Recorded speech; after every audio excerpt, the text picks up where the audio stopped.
YCP నాయకులు ఈ వివాదంపై ఇచ్చిన వివరణ ఒకసారి చూద్దాం.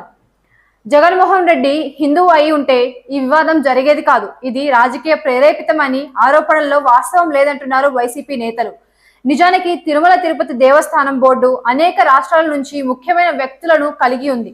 కొనుగోలు, సేకరణ మరియు ఇతర సమస్యలను పర్యవేక్షించడానికి సబ్ కమిటీలను కలిగి ఉంది.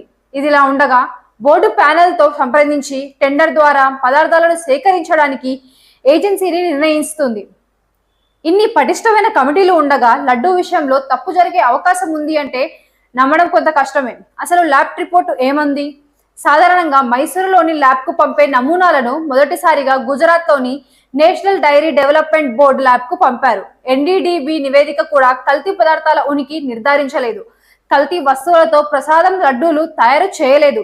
టీటీడీ కార్యనిర్వహణాధికారి శ్యామలరావు జూలైలో ఇదే విషయాన్ని పునరుద్ఘాటించారు. మరి